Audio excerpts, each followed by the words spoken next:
तुम जानती हो तुम किससे बात कर रही? अभी भी मौका, अपना बोरिया बिस्तरा बांधो और यहाँ से भाग जाओ। तुम्हारी हिम्मत भी कैसे हुई मेरा हाथ पकड़कर खींचने की? नौकर हूँ, नौकर बन कर रहो, समझ आई? तुमने अभी मुझे नौकर कहा। यहाँ मैं तुम्हें बचाने की कोशिश कर रही हूँ और तुम मेरे पे टशन झाड़ रहे हो। भाभी, भाभी भैया तो यहाँ है नहीं, फिर आप यहाँ किससे बात कर रहे हो? ना बड़ा धोखा। अहान, मुझसे ये झूठ छुपाने की वजह क्या थी? मैं मानता हूँ बेटा, तुम्हारी शादी प्रियंका से तय हुई थी। प्रियंका शादी से पहले मंडप से भाग गई। हमने उसकी ही कजन आस्था को इस खानदान की इज्जत बनाकर मंडप में बिठा दिया। आपने बहुत बड़ी गलती कर दी दादाजी। आपको ऐसा नहीं करना चाहिए था। मॉन्स्टर से शादी?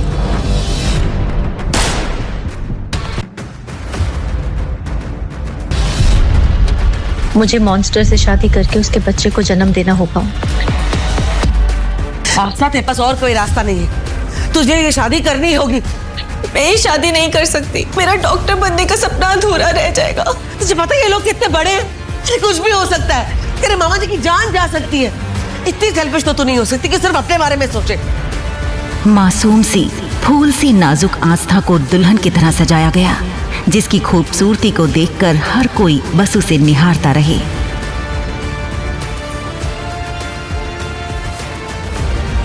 और दूसरी तरफ था हैंडसम मॉन्स्टर। आखिर क्या है ये माजरा? आइए सुनते हैं अभी यहीं, बिल्कुल फ्री।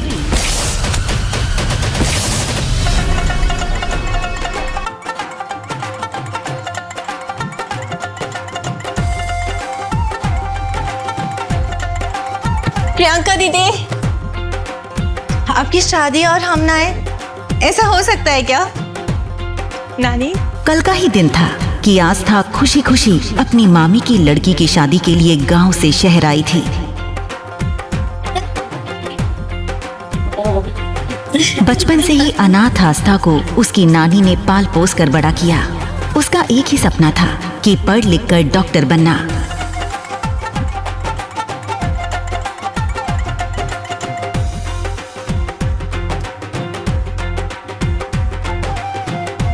लेकिन ये सब हुआ कैसे? कैसे आस्था बन गई दुल्हन? आज बेंगलुरु में हजारों लोगों की भीड़ और कैमरास की चमक के बीच मंच पर बैठे देश के सबसे ताकतवर बिजनेसमैन अरमान सिंघानिया की शादी का दिन था। लेकिन मंडप के पास खड़ा दूल्हा अपनी दुल्हन के इंतजार की जगह अपने लैपटॉप और फोन में बिजी था। शहर के लोग हैरान थे कि अरमान सिंघानिया जैसी हस्ती ने एक मिडिल क्लास लड़की से शादी करने का फैसला क्यों लिया। विवाह का शुभ मुहूर्त निकला जा रहा, दुल्हन को बुलाइए। बुलाइए ना बिटिया को। हाँ, अभी लेकर आता हूँ।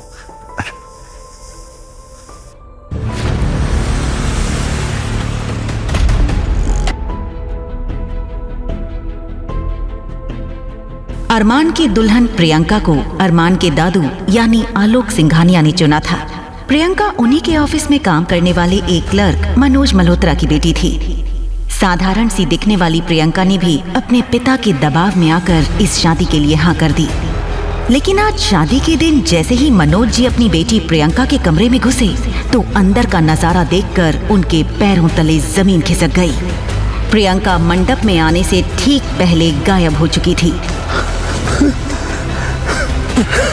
प्रियंका, ये तूने क्या किया?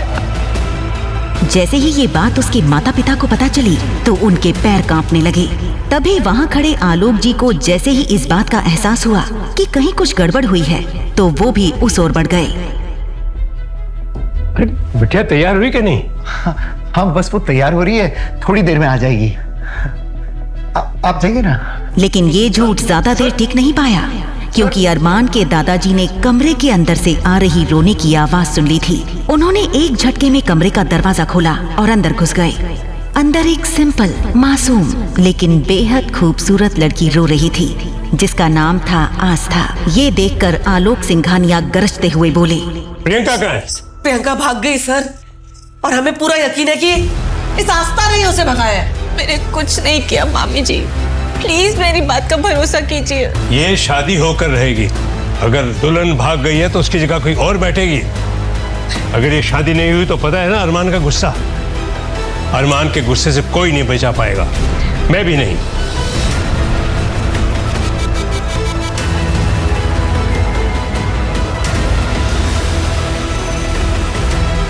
दरअसल अरमान को लड़कियों से बेहद नफरत थी और इस शादी के लिए भी उसे आलोक सिंघानिया ने अपने झूठे हार्ट अटैक का नाटक करके ही तैयार किया था। अब दुल्हन के भाग जाने से अरमान का गुस्सा सबको जलाकर राख कर देता, इसलिए दुल्हन की माँ सीमा ने आस्था को सामने धकेलते हुए बोला, ये सब इसकी वजह से हुआ है। इसका हर जाना भी इससे ही भरना होगा। सुन आस्था, अब अरमान की दुल्हन तू ही बनेगी। सुना तूने? आस्था की आंखों में डर था। वो गिड़गिड़ाते हुए बोली, शादी नहीं करना चाहती मामी जी, प्लीज मुझे मेरी नानी के पास जाने दो प्लीज। वो प्रियंका दीदी बोल रही थी कि वो एक बंद कर अपनी गंदी जुबान, और जैसा मैं कह रही हूँ वैसा ही कर। आस्था रोती रही, चीखती रही, पर किसी ने उसकी एक नहीं सुनी, क्योंकि इस वक्त बात किसी की जिंदगी की नहीं बल्कि सिंघानिया एम्पायर की इज्जत की थी। आस्था, तुम्हें ये शादी करनी होगी, वरना अरमान सिंघानिया हम सब की जान ले लेगा। तुम जानती नहीं हो वो कितना खतरनाक है। आस्था के पास वहां से भागने का कोई रास्ता नहीं बचा था। आखिरकार जल्दी ही उसे एक शादी का जोड़ा पहनाया गया था और उसके सिर पर लंबा सा घूंघट डाल दिया गया।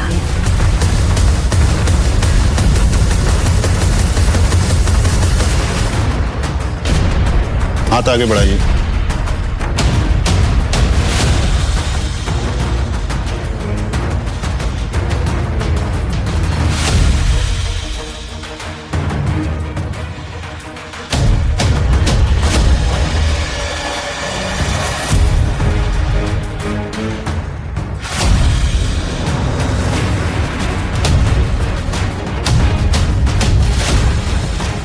घूंघट की वजह से अरमान को दुल्हन बदलने का पता ही नहीं चला। अरमान ने जल्दी जल्दी सारी फॉर्मेलिटीज पूरी की और फिर वो अपने फोन और काम में पूरी तरह से खो गया। बड़ी साहब, इसमें इस लड़की की सारी जानकारी। इधर आस्था के बारे में सभी चीजें जानने के लिए अरमान के दादू आलोक सिंघानिया ने उसकी पूरी जन्म कुंडली अपने हाथों में मंगवा ली थी। लेकिन जैसे ही आलोक जी की नजर आस्था के माँ बाप जो कि एक्सीडेंट में मारे गए थे उनकी डिटेल्स पर पड़ी तो उनके होश उड़ गए और वो खुद से बुदबुदाते हुए बोले, पहले मैंने सोचा था कि इस लड़की को 2-4 दिन के बाद तलाक दिलवाकर आजाद करवा दूंगा, लेकिन अब नहीं।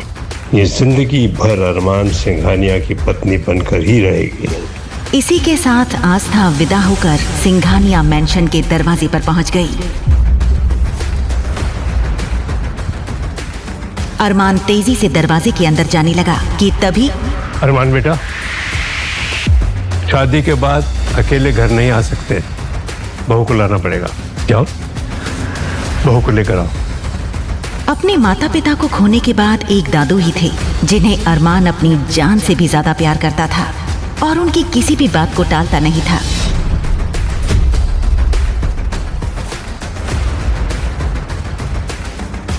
कहते हैं सिंघानिया मैंशन के दरवाजे पर पैर रखना हर लड़की का सपना होता है, लेकिन आस्था के लिए ये उस सपने की शुरुआत नहीं, उसकी बर्बादी की दहलीज थी। आस्था ने अभी भी घूंघट नहीं हटाया था, इसलिए उसे कुछ भी सही से नहीं दिख रहा था। अरमान ने लंबे लंबे कदम भरते हुए घर के अंदर आ गया। ये देखते ही वहाँ मौजूद अरमान के छोटे भाई और उसके कुछ दोस्तों ने सीटी बजानी शुरू कर दी। लेकिन घर के अंदर पहुंचते ही अरमान ने आस्था को खुद से दूर करते हुए बोला, और हाँ, ये जितना नाटक करना था हो गया, मुझे ऑफिस का काम करना है और नाटक नहीं चाहिए। ये बोलते हुए अरमान अपने स्टडी रूम में घुस गया। जी दादाजी। भाभी आइए, मैं आपको कमरा दिखाता हूँ। इधर दादाजी का इशारा पाते ही अरमान के भाई आहान ने आस्था को अरमान के कमरे में छोड़ते हुए बोला, आइए भाभी, वेलकम। यह है आपका कमरा। किसी भी चीज की जरूरत तो आप बस बेल बजा दीजिए, कोई ना कोई जरूर हाजिर हो जाएगा आपकी सेवा में। आप कंफर्टेबल हो जाइए, मैं आपको थोड़ी देर में मिलता हूँ। जैसे ही आस्था अंदर आई उसने राहत की सांस ली। पहली बार वो अपने नए घर में अकेली थी। उसने जैसे ही दरवाजे को अंदर से धक्का दिया तो दरवाजा एक तेज आवाज के साथ ऑटोमेटिक लॉक हो गया। दरवाजे में ऑटोमेटिक इलेक्ट्रॉनिक लॉक होने के बारे में बेचारी आस्था को जरा भी पता नहीं था। अंदर पहुंचते ही आस्था ने घूंघट हटाया और एक लंबी गहरी सांस ली। आस्था इतनी थकी हुई थी कि थोड़ी ही देर में नींद उसे घेर लेती है। उधर रात को 2 बजे जब अरमान अपना काम खत्म करके अपने कमरे में सोने के लिए पहुंचता है, बेड के एक कोने पर आस्था दूसरी तरफ चेहरा करके सोई हुई थी। उसे देखते ही अरमान नफरत से बोला, दादाजी बिना सिर्फ मेरे कमरे में भेजने की क्या जरूरत थी? वैसे भी ये शादी नाम की है, क्या फर्क पड़ता है? ये हो जा कोई और, कोई भी लड़की मेरी लाइफ में नहीं आ सकती। वो खासकर आस्था को जगाने की कोशिश करता है, लेकिन आस्था गहरी नींद में थी, इसलिए उसे कुछ सुनाई नहीं दिया। ये देखकर अरमान चिढ़ गया और उसने टेबल पर रखा ग्लास हाथ मारकर नीचे गिरा दिया। नीचे गिरते ही ग्लास एक तेज आवाज के साथ टूट गया, लेकिन आस्था की आंख अब भी नहीं खुली। मैं इसे इतना आराम से क्यों उठा? तब अचानक अरमान ने अपनी जेब में हाथ डाला और जल्दी ही एक गन उसके हाथों में थी। गुस्से में उसने उस बंदूक से आस्था के बेड से थोड़ी दूर फायर कर दिया। गोली की आवाज सुनकर आस्था बहुत ज्यादा डर गई थी। गन चलने की आवाज सुनकर अरमान के दादू और उसका भाई अहान सब दौड़ते हुए ऊपर आए। ये क्या बदतमीजी है? बहू को डराने की क्या जरूरत थी? तो आपके कहने पे मैंने ये शादी तो कर ली, लेकिन मैं ये शादी निभाऊंगा नहीं। अरे शुक्र मनाइए कि गोली मैंने इसके सर पे नहीं मारी। जैसे ही अरमान की कही ये बात सबके कानों तक पहुंची तो कमरे का माहौल सन्नाटे में बदल गया। अरमान भाई, ये आपने ठीक नहीं किया। अब भाभी को ऐसे डरा। किसने कहा तेरी भाभी है? तेरी भाभी नहीं है। बेटा, बहू को गेस्ट रूम में ले जाओ। जी दादाजी। बेटा, मैं तुम्हारा सामान वहां पहुंचा दूंगा। आप चलिए मेरे साथ।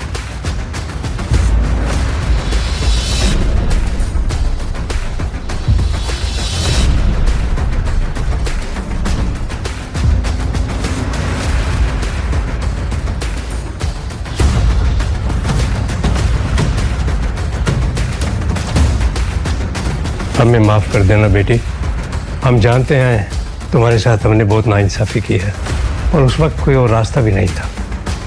दादाजी, आप माफी क्यों मांग रहे हैं?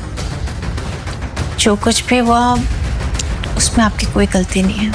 बेटी, अगर तुम अरमान को पूरी तरह बदल दोगी ना तो मैं तुम्हारे डॉक्टर बनने का सपना हकीकत में बदल दूंगा। ये वादा है मेरा तुमसे। जैसे ही आस्था ने ये सुना, एक बार फिर उसकी आंखों में उम्मीद की चमक नजर आ गई। मैं जानता हूं बेटी, ये काम सिर्फ और सिर्फ तुम कर सकती हो। फिलहाल रात काफी हो गई है, मैं तुम्हारा सूटकेस भिजवाता हूं, तुम कपड़े चेंज करके यहीं सो जाओ। वैसे भी कल सुबह अरमान को पेरिस जाना है बिजनेस डील के लिए।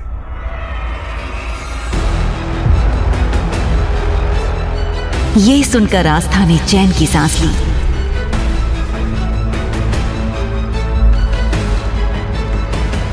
अगली सुबह जब वो सोकर उठी तो उसे जिंदगी में पहली बार शहर की सुबह इतनी सुहानी लगी। वो कुछ सोचते हुए धीरे धीरे गार्डन की तरफ बढ़ गई। गार्डन में पहुंचते ही उसकी नजर एक आदमी पर पड़ी जिसने फॉर्मल पैंट शर्ट पहन रखी थी। वो हाथ में बड़ी सी कैंची लिए कुछ पौधों की टहनियां काट रहा था। बस फिर क्या था? ओह माय गॉड, ये कोई पागल मालिक है जो अरमान के इतने महंगे पौधे खराब कर रहा है। अरमान को पता चल गया ना तो इसकी खैर नहीं। ये क्या कर रहे हो तुम? वो आदमी आस्था की तरफ मुड़ा और उसकी गहरी काली आंखें जैसे सीधा आस्था की आंखों में खो गईं। उसके दिल की धड़कन तेज हो गई। एक तो मैं तुम्हें उस बंदूक वाले मॉन्स्टर से बचाने की कोशिश कर रही हूँ और ऊपर से तुम मुझे घूर रहे हो। ये आदमी कोई और नहीं बल्कि अरमान था। अरमान सुबह पेरिस के लिए निकला जरूर था, पर खराब मौसम होने की वजह से उसे अपनी मीटिंग अगले हफ्ते के लिए पोस्टपोन करनी पड़ी। अरमान का सिर्फ और सिर्फ एक ही शौक था, पौधे लगाना और उनकी देखभाल करना। इस बात का पता बेचारी आस्था को बिल्कुल भी नहीं था। वहीं अरमान भी आस्था की सच्चाई से बेखबर था। तुम जानती हो तुम किससे बात कर रही? अभी भी मौका, अपना बोरिया बिस्तरा बांधो और यहाँ से भाग जाओ। वैसे भी आस्था हर किसी को सलाह नहीं देती। अचानक अरमान ने अपने हाथ से उस बड़ी सी कैंची को फेंक दिया और सीधा आस्था का हाथ पकड़कर उसे अपनी तरफ खींच लिया। आस्था इस वक्त अरमान के बेहद करीब थी। एक पल को अरमान भी उसकी खूबसूरती में खो सा गया था। तुम्हारी हिम्मत भी कैसे हुई मेरा हाथ पकड़कर खींचने की? नौकर हूँ, नौकर बनकर रहो, समझ आई? तुमने अभी मुझे नौकर कहा, इसलिए जानती नहीं हो तुम। लो भाई, भलाई का जमाना ही नहीं। एक तो मैं तुम्हें उस बंदूक वाले मॉन्स्टर से बचाने की कोशिश कर रही हूँ और तुम मुझे तड़ी दिखा रहे हो। तड़ी? ये तड़ी क्या होता है? हे भगवान, लगता है उस मॉन्स्टर ने अपने जैसे लोग अपने घर पे पाले हैं। तड़ी मतलब होता है धमकी। यहाँ मैं तुम्हें बचाने की कोशिश कर रही हूँ और तुम मेरे पे टशन झाड़ रहे हो। ये सुनते ही अरमान गुस्से में बिना पलक झपकाए आस्था को देखने लगा था। भाभी! आस्था ने पलट कर देखा तो दरवाजे पर आहान खड़ा था, जो कॉलेज से आज जल्दी लौट आया था। भाभी, भैया तो यहाँ है नहीं, फिर आप यहाँ किससे बात कर रहे हो? दरवाजे पर खड़े आहान को सिर्फ आस्था बोलते हुए दिखाई दे रही थी, लेकिन जैसे ही वो थोड़ा आगे बढ़ा तो उसकी नजर अरमान पर पड़ते ही उसके होश उड़ गए। वो पसीने से तर हो गया और हकलाते हुए बोला, भाभी, मेरा मतलब है मैडम, आप प्लीज अंदर चलिए अभी।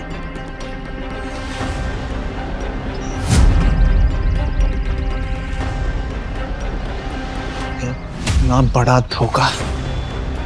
आहान, मुझसे ये झूठ छुपाने की वजह क्या थी? अरमान को दादाजी की बात याद थी कि अरमान को अब तक ये नहीं बताया गया था कि उसकी शादी प्रियंका से नहीं बल्कि आस्था से करवाई गई थी, लेकिन अनजाने में उसने ये सच अरमान के सामने ला दिया था। भैया, मैं आपको सब कुछ समझाता हूँ, बस मुझे एक मौका दीजिए। दरअसल आपकी शादी किसी और के साथ हो रही।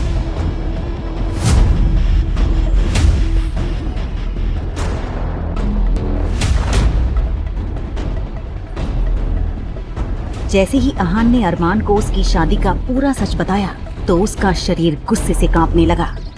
इधर जैसे ही आस्था को पता चला कि वो जिससे बहस कर रही थी वो कोई और नहीं बल्कि अरमान ही था, तो उसके चेहरे का रंग उड़ गया। पर तब तक बहुत देर हो चुकी थी। अरमान ने अपनी जेब में हाथ डालकर एक झटके में अपनी गन निकाल ली थी। अरमान, आप ये क्या कर रहे हैं? मुझे झूठ बोलने वाले और धोखा देने वाले लोगों से सख्त नफरत है, और मेरे साथ धोखा हुआ है। ये कहते हुए अरमान ने अगले ही पल ट्रिगर पर रखी अपनी उंगली दबा दी। आस्था इतना ज्यादा डर गई थी कि चीख कर वो बेहोश होकर वहीं गिर पड़ी।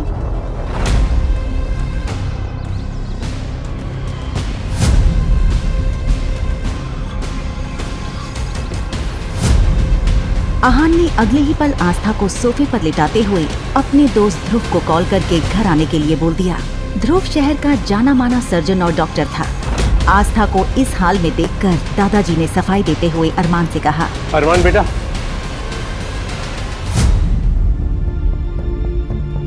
मैं मानता हूँ बेटा, तुम्हारी शादी प्रियंका से तय हुई थी। प्रियंका शादी से पहले मंडप से भाग गई, तो हमने उसकी ही कजन आस्था को इस खानदान की इज्जत बनाकर मंडप में बिठा दिया। आपने बहुत बड़ी गलती कर दी दादाजी, आपको ऐसा नहीं करना चाहिए था। इसी के साथ अरमान गुस्से में पैर पटकते हुए अपने कमरे में चला गया। इधर ध्रुव तब तक आस्था के पास पहुंच चुका था और उसने आस्था को एक इंजेक्शन देते हुए कहा, घबराने कोई बात नहीं है, मैंने दवाई दे दी है, थोड़ी देर में भाभी को होश आ जाएगी। इधर ध्रुव की बात खत्म ही हुई थी कि तभी अचानक अरमान के कमरे से गन चलने की आवाज सुनाई दी। सभी लोग सन्न रह गए थे। वो सब अरमान के कमरे की तरफ भागे। वहीं दादाजी पसीना पसीना हो गए। उनके पूरे शरीर में इतनी ताकत नहीं थी कि वो दौड़कर जल्दी से अरमान के कमरे में पहुंच जाएं। आहान जैसे ही कमरे के अंदर पहुंचा तो उसने देखा अरमान के हाथ से खून निकल रहा था। अरमान भाई, ये क्या देखो। वहीं दादाजी जो मुश्किल से जैसे तैसे वहां तक पहुंच ही पाए थे, ये देखकर उनकी सांस पूरी तरह से उखड़ने लगी। दादाजी को देखो। दादाजी। जैसे ही अरमान ने दादाजी की सांस उखड़ते हुए देखी तो उसने जल्दी से ध्रुव को गाड़ी निकालने के लिए बोल दिया। दादाजी। वहीं अरमान और बाकी सब जब दादाजी को लेकर नीचे आ रहे थे, एक एक करके सबकी नजर आस्था पर पड़ रही थी, क्योंकि आस्था अभी तक बेहोशी में हॉल के सोफे पर ही लेटी हुई थी। सबसे आखिर में अरमान की नजर आस्था पर पड़ी। उसने बड़े ही गुस्से और नफरत से आस्था की तरफ देखा, दादाजी की इस हालत की जिम्मेदार सिर्फ तुम हो आस्था। तुम्हें इस बात का हर जाना तो हर हाल में भुगतना होगा। जल्दी ही वो सब शहर के मशहूर हॉस्पिटल में पहुंच चुके थे और दादाजी को इमरजेंसी रूम में ले जाया गया। वहीं इधर घर पर उन सबके जाने की कुछ देर बाद आस्था को होश आया। होश आते ही आस्था के कानों में सन्नाटा चुभने लगा। उसने भारी सर के साथ पूरे घर में आवाज लगाई, दादाजी, दादाजी, हाँ जी, कोई है? मैम, आप कौन है और आप मेरा रास्ता ऐसे कैसे रोक रहे हैं? मैम मैं देव हूँ और अभी घर में कोई नहीं है और आपको बाहर जाने की परमिशन नहीं। कोई नहीं है मतलब अभी तो सब यहीं थे ना? दादाजी कहाँ हैं? दादाजी की तबीयत अचानक बिगड़ गई थी, इसलिए सब लोग उन्हें लेकर हॉस्पिटल गए हैं। मुझे अभी उनके पास जाना है। माफ कीजिएगा मैम, बॉस ने अरमान सर के परमिशन के बिना आप बाहर नहीं जा सकती। मुझे किसी की इजाजत की जरूरत नहीं है। आस्था की जिद के आगे देव को झुकना पड़ा। वो आस्था को कार में बैठाकर हॉस्पिटल के लिए निकल गया। वहीं उधर हॉस्पिटल में माहौल बेहद खराब था। ध्रुव वार्ड से बाहर निकला। अरमान ब्रो, दादाजी की हालत बहुत नाजुक है। दूसरा हार्ट अटैक आया। अगर उन्हें जरा सा भी स्ट्रेस दिया तो शायद हम उन्हें जान से खो दें। मेरे दादाजी को कुछ नहीं हो सकता। ये बात ना अपने दिमाग में डाल ले। सच्चाई यही है अरमान भाई, हमेशा आपकी जिद और गुस्से की वजह से उनकी जान पर बनाती है। आप भी नहीं मानेंगे ये बात। छोड़ो उसे। अरमान के दोस्त आकाश और सुमित ने बीच बचाव कर ध्रुव को छुड़ाया। अरमान टूट चुका था। वो अकेले में जाकर दीवार से सटकर खड़ा हो गया। वो अभी सोच में डूबा ही था कि तभी गैलरी के दूसरे छोर से आस्था दौड़ती हुई आई और मुड़ते ही वो अरमान से जा टकराई। उसने नजरें उठाई तो सामने आग की तरह गरम अरमान सिंघानिया खड़ा था। माँ क्या कर रही? मैं दादाजी से दादाजी को मौत के मुंह में धकेलने के बाद तुम्हारी इतनी हिम्मत, तमाशा करने आ गई। आस्था थर थर कांप रही थी। उसने कभी सपने में भी नहीं सोचा था कि जिस इंसान से उसकी शादी हुई है वो इतना पत्थर दिल होगा। मुझे दादाजी से मिलने दीजिए प्लीज। दादाजी का नाम ना अपनी जुबान पे भी मत लेके आना। और अगर तुम्हें लगता है ना कि तुम अपनी ये खूबसूरती का जाल फैला के मेरे परिवार को अपने वश में कर लोगी तो गलत फहमी में हो। अपनी खूबसूरती का जाल कहीं और पे फैलानी मुझ पे काम नहीं करेगा। आस्था कुछ कहना चाहती थी पर शब्द हलक में ही फंस कर रह गए। तभी पीछे से देव की आवाज आई, बॉस, दादाजी को होश आ गया, वो आपसे मिलना चाहता। अरमान ने झटके से आस्था का हाथ छोड़ा और दादाजी से मिलने के लिए वार्ड के अंदर चला गया। अरमान जैसे ही बिस्तर के पास पहुंचा, अरमान बेटा, मैं जानता हूँ तुम ये शादी नहीं करना चाहते थे, लेकिन आस्था इस घर की बहू है। मैं चाहता हूँ कि तुम इसे अपना लो। दादाजी, वो लड़की मेरी जिंदगी का हिस्सा कभी नहीं बन सकती। अरमान भाई, आप ये क्या बोल रहे हो? भाभी बारी खड़ी हुई। क्या भाभी? भाभी नहीं है तेरी वो। मेरी बात ना कान खोल के सुन लो, उसके साथ कोई रिश्ता नहीं जुड़ेगा। तभी दादाजी की आंखों में एक अजीब सी चमक और गुस्सा उभरा। बेटा, आस्था बाहर खड़ी है। देखो बेटा, अगर तुम हमारी बहू को अंदर नहीं लेकर आओगे ना तो मैं तुमसे अपने चिता को अग्नि देने का अधिकार भी छीन लूंगा। ये सुनते ही कमरे में जैसे सन्नाटा छा गया। अरमान का चेहरा गुस्से से लाल हो गया। उसे लेकर आओ। अरमान भाई होश में आइए। दादाजी अब आस्था भाभी से जुड़ चुके हैं। अगर आप उन्हें जुदा करेंगे, इस स्ट्रेस में उनकी जान भी जा सकती है। आप वाकई अपने गुस्से के लिए उनकी जान का सौदा करेंगे? कम से कम एक बार प्लीज इंसान होने का नाटक करो। अगर ये लड़की दादाजी को ठीक रख सकती है तो इसका इस्तेमाल मैं अपने तरीके से करूंगा।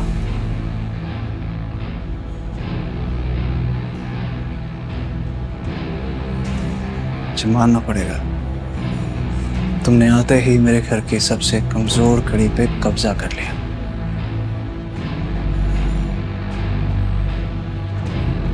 जब तक दादाजी इस हॉस्पिटल में है ना, तुम्हें मेरी पत्नी होने का नाटक करना होगा।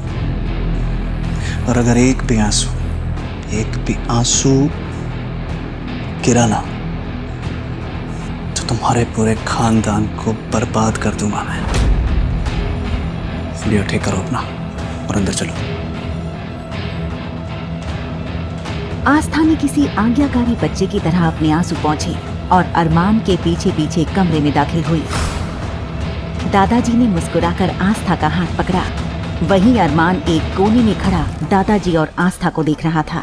ये क्या जादू कर दिया इस लड़की ने? कुछ ही घंटों में सबको अपना गुलाम बना लिया इस लड़की ने। इसे तो मैं बाद में देखूंगा। भाभी, अभी आपकी तबीयत कैसी है? अरे आकाश, क्या तुझे तो ग्रेट ध्रुव के इलाज में शक है क्या? अरे बिल्कुल नहीं। भाभी एकदम फिट है।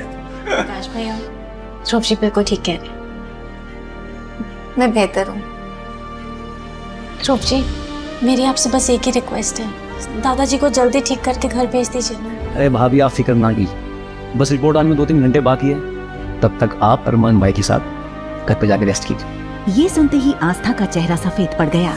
उसके होंठ फड़फड़ाए लेकिन शब्द बाहर नहीं निकल पाए। आस्था, तो सही कह रहे हैं। और अगर तुम बीमार हो गई तो दादाजी का ख्याल कौन रखेगा?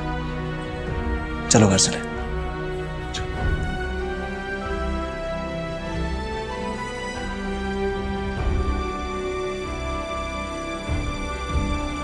तुम्हें क्या तूने भी सुना जो मैंने सुना? क्या हो गया भाई को? पता है भाभी का जादू चल गया।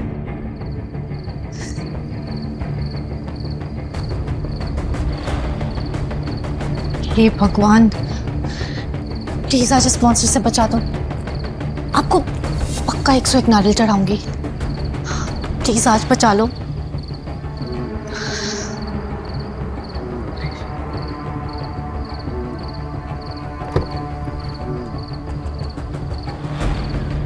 गाड़ी मेंशन पहुंचते ही अरमान बिना पीछे मुड़े तेज कदमों से अंदर चला गया। वहीं देव ने आस्था के लिए कार का दरवाजा खोला।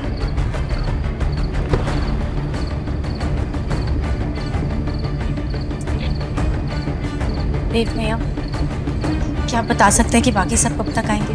फिक्र मत कीजिए, वो लोग 3 घंटे में आ जाएंगे। आपको कुछ भी चाहिए हो मैं यही हूँ, बताइएगा।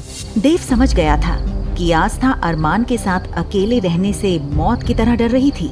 आस्था ने भारी मन से मेंशन के अंदर कदम रखा कि तभी एक नौकर ने आकर उसे और डरा दिया। मैम, आपको सर ने रूम में बुलाए। ये सुनते ही आस्था का गला सूख गया और खुद को उस कमरे में जाने के लिए तैयार करने लगी जहां एक दिन पहले उस पर गोली चली थी। उसने अपनी नानी को याद किया और अरमान के कमरे का दरवाजा खटखटाया, पर वो अपने आप खुल गया। जैसे ही वो अंदर जाने से हिचकिचाई, कमरे के भीतर से एक भारी आवाज गूंजी। अब क्या सारी रात वहीं खड़ी रहोगी या मैं लेने आऊं? अंदर आओ। आस्था घबराकर अंदर चली गई। कमरा धुंधली रोशनी में डूबा था। सोफे पर बैठे अरमान की आंखें किसी शिकारी की तरह चमक रही थीं। आज से इस घर में तुम्हारा काम दादाजी का ख्याल रखना होगा। इस घर में तुम्हारी हैसियत सिर्फ एक केयर टेकर और सिर्फ एक नौकर की होगी, इससे ज्यादा कुछ भी नहीं। और ये बात दादाजी को और मेरे दोस्तों को बिल्कुल पता नहीं चलनी चाहिए। और अगर ऐसा हुआ तो वो जो गांव में तुम्हारी नानी रहती है ना, उसका क्या हाल होगा तुम जानते हो। आस्था को अरमान का चेहरा किसी जल्लाद से कम नहीं लग रहा था। वो सर झुकाए खड़ी थी और उसके आंसू खामोशी से उसके गालों पर बह रहे थे। अरमान ने आस्था के आंसुओं को देखा, पर उसका दिल नहीं पिघला। ये जो तुम्हारे आंसू बह रहे हैं ना, मेरे सामने जितने बहाने हैं बहा लो, लेकिन यही आंसू दादाजी के सामने और मेरे दोस्तों के सामने बिल्कुल भी टपकने नहीं चाहिए, क्योंकि तुम जानती हो कि अगर ऐसा हुआ तो अंजाम अच्छा नहीं होगा। पूरे गांव में लोग मुझे इतना प्यार करते थे, फिर इस अनजान आदमी को मुझसे इतनी नफरत क्यों? अपना सामान लेके इस कमरे में शिफ्ट हो जाओ। इस कमरे में? गलतफहमी मत पालना। इस दुनिया की नजरों में हम पति पत्नी हैं, तो हमें एक कमरे में रहना होगा। तुम यहाँ नीचे सोओगी और मैं वहाँ ऊपर सोऊंगा, बस।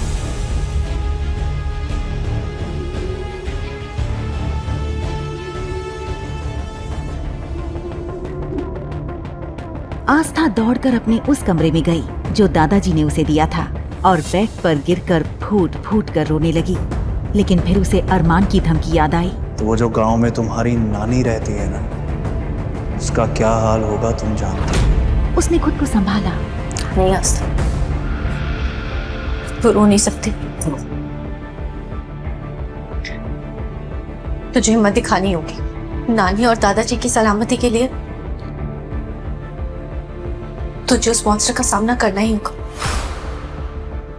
आस्था अपना छोटा सा बैग लेकर अरमान के कमरे में पहुंची। अपना सामान उस कोने में रखो और यहाँ के बैठ जाओ। अब क्या चाहिए इसे मुझसे? अभी कुछ बचा है क्या? तो फाइल उठाओ, उसमें कॉन्ट्रैक्ट है। जब तक तुम मेरे साथ इस कमरे में रहोगी, इस कॉन्ट्रैक्ट पे साइन करके रहोगी। ये सुनते ही आस्था ने जैसे ही उस फाइल में मौजूद उस कॉन्ट्रैक्ट पेपर्स पर नजर डाली तो उसकी आंखें चौड़ी हो गईं। चेहरे का सारा रंग उड़ गया। आखिर क्या लिखा था उन कॉन्ट्रैक्ट पेपर्स में, जिसे देखकर आस्था के उड़ गए थे होश? क्या दादाजी और अपनी नानी को बचाने के लिए आस्था कर देगी उन पेपर्स पर साइन? अरमान के गुस्से के पीछे छुपा है अतीत का कौन सा राज? क्या होगा आस्था के साथ आगे इस कहानी में? क्या वो अरमान के पत्थर दिल को पिघलाने में हो पाएगी कामयाब और शुरू होगी एक प्रेम कहानी? आस्था ने सवाल भरी नजरों से अरमान को देखा, जैसे पूछना चाह रही हो कि ये कौन सी फाइल है। अरमान ने उसकी नजरें समझकर कहा, इस फाइल में साफ लिखा है कि अगले 6 महीने तुम मेरे लिए केयरटेकर का काम करोगी। मैं तुम्हें इस घर में केयरटेकर के लिए अपॉइंट कर रहा हूँ। हर महीने 1 लाख रुपए सैलरी मिलेगी। 6 महीने में कुल 6 लाख रुपए। आस्था की आंखें हैरत से फैल गईं। अरमान के अंदाज ने उसका वजूद हिला दिया। उसने आस्था के आत्मसम्मान पर उंगली उठाई थी। ये उसके लिए शर्मनाक था। अरमान ने उसे लालची और जालसाज कहकर अपमानित किया। आस्था सोचने लगी, इस क्रूर मॉन्स्टर के पास इतना पैसा है, लेकिन क्या फायदा, जो इंसान को इंसान ही ना समझे और ना ही बात करने की तमीज जानता हो। आस्था का मन हुआ कि वो अरमान से कह दे, मुझे तुम्हारे पैसों में कोई इंटरेस्ट नहीं, अपने पैसे अपने पास रखो। अगर अरमान ना भी कहता तो भी वो दादाजी की सेवा करती। ये उसका फर्ज था। दादाजी ने उसे जो प्यार और विश्वास दिया, उसके लिए वो कुछ भी करती। उनकी सेवा वो बिना पैसे की भी करती। लेकिन वो अरमान के सामने कुछ नहीं कह सकी। वो बस उसे एकटक देखती रही। क्या ऊंचा सुनाई देता है या मेरे पेशेंस को बार बार चैलेंज कर रही हो? मैंने कहा ना, पेन उठाओ और साइन करो। एक बात याद रखना, अगर तुमने अरमान सिंघानिया के नाम का मिसयूज करने की कोशिश की तो तुम्हें ऐसी सजा मिलेगी जिसके बारे में तुम सोच भी नहीं सकती। आस्था ने बिना देर किए पेन उठाया और बिना पढ़े फाइल पर साइन कर दिए। वो बस अरमान से पीछा छुड़ाना चाहती थी। साइन करते ही अरमान ने एक झटके से पेपर्स उठा लिए और तिरछी मुस्कान के साथ आस्था की ओर देखने लगा। अचानक पेपर्स बेड पर फेंक कर वो आस्था की ओर बढ़ा। आस्था डर के मारे पीछे हटने लगी। हे कान्हा जी, अब मैं कहाँ जाऊं? इस मॉन्स्टर से कैसे बचूं? अरमान ने दोनों तरफ से उसका रास्ता रोककर उसके खूबसूरत चेहरे को गौर से देखा और बोला, तुम जानती हो तुमने किन पेपर्स पर साइन किए? क्या तुम पढ़ी लिखी नहीं हो? तुमने एक बार भी पेपर्स पढ़ना जरूरी नहीं समझा? आस्था ने हैरानी से उसकी ओर देखा। अरमान बोला, चलो तुमने नहीं पढ़ा तो मैं बता देता हूँ। लास्ट के 2 कॉलम में लिखा है कि अगर तुमने मुझे धोखा देने या झूठ बोलने की कोशिश की तो मेरे पास तुम्हारा मर्डर करने का भी हक है। अरमान को इतने करीब देखकर आस्था ने जोर से चिल्ला दिया। चीख अरमान के कानों में पड़ी, जिससे उसके कानों में झंझनाहट हो गई। उसने एक हाथ अपने कान पर और दूसरा आस्था के मुंह पर रखा। बेवकूफ लड़की, ये क्या किया? इतनी जोर से कौन चीखता है? आस्था उसकी गुस्से वाली आवाज सुनकर फिर डर गई और जोर जोर से रोने लगी। उसे रोता देख अरमान समझ नहीं पा रहा था कि क्या कहे। इस लड़की ने उसका कान फोड़ने की कोशिश की और अब खुद रो रही है, जैसे कितनी मासूम हो। ये सोचकर वो आस्था को देखता हुआ कमरे से बाहर निकल गया। अरमान के जाने के बाद आस्था ने राहत की सांस ली। बेड के एक सिरे पर बैठकर वो रोने लगी और खुद से बोली, नानी माँ, आप कहती थी कि सबके साथ भला करो, तो हमारे साथ भी भला होगा। मैंने तो कभी किसी के साथ बुरा नहीं किया, फिर इन कुछ दिनों में मेरी जिंदगी के साथ ये क्या हो गया। उधर आकाश, सुमित, ध्रुव और आहान दादाजी को लेकर घर पहुंचे। मैंशन में अजीब सी खामोशी थी। चारों ने किसी से कुछ नहीं कहा। तभी उन्हें सीढ़ियों से उतरता अरमान दिखा। वो दादाजी के पास गया और बोला, दादाजी, आपकी तबीयत अब कैसी है? दादाजी ने उसका सिर सहलाते हुए कहा, मेरे बच्चे, मैं बिल्कुल ठीक हूँ। तूने मेरी सारी परेशानियां खत्म कर दी। आस्था बेटी को अपनाकर तूने मुझे जो खुशी दी, उसके बदले मैं और कितने साल जी सकता हूँ। तूने मुझे जीने की नई उम्मीद दी। अरमान बोला, आप अभी अस्पताल से आए हैं, ज्यादा बात नहीं करेंगे। चलिए अपने कमरे में आराम कीजिए। दादाजी ने कहा, हाँ हाँ बेटा, आराम तो कर लूंगा, लेकिन मेरी बहू कहाँ है? मुझे आस्था बेटी से मिलना है, उसके बाद ही आराम करूंगा। दादाजी की जिद सुनकर अरमान थोड़ा गुस्सा हुआ, लेकिन समझ नहीं पा रहा था कि उन्हें आस्था से मिलने से कैसे रोके। अभी अभी आए दादाजी को मायूस करना ठीक नहीं था। वो सोच में पड़ गया। आहान भी बोला, हाँ भैया, भाभी कहाँ है? जब से हम आए हैं उन्हें देखा ही नहीं। आहान ने पूरे इमोशन से कहा कि भाभी कहाँ है। तो ये लफ्ज सुनकर अरमान चिढ़ गया और उसे गुस्से से घूरने लगा। अरमान को खुद को घूरते हुए पाकर आहान हड़बड़ा गया और अपनी नजरें चुराने लगा। तभी ध्रुव ने भी अपनी आवाज पर जोर देते हुए पूछा, हाँ अरमान भाई, बताओ भाभी कहाँ है? अरमान ने कड़े लहजे में कहा, तुम लोग यहीं दरवाजे पर खड़े होकर बेवकूफों की तरह सवाल करना बंद करो। दादाजी को अभी अभी हॉस्पिटल से लेकर आए हो, पहले उन्हें सोफे पर बैठाओ, तब तक मैं उसे लेकर आता हूँ। ऐसा कहकर अरमान वहां से लंबे कदम रखता हुआ अपने कमरे की ओर चला गया। दादाजी ने उसके जाने के बाद उन चारों की तरफ देखकर परेशानी के साथ कहा, अगर मैंने वो नाटक नहीं किया होता तो आस्था अब तक घर से बाहर निकाली गई होती। आस्था को अरमान की सजा से बचाने के लिए ही मैंने ये सब ड्रामा किया है। उस समय उस सिचुएशन से निकलने के लिए ही मुझे हार्ट अटैक के नाटक का सहारा लेना पड़ा। दादाजी आगे फुसफुसाते हुए बोले, अब तुम लोग मेरी बात ध्यान से सुनो। इस ड्रामे के बारे में अरमान को कानों कान खबर नहीं लगनी चाहिए।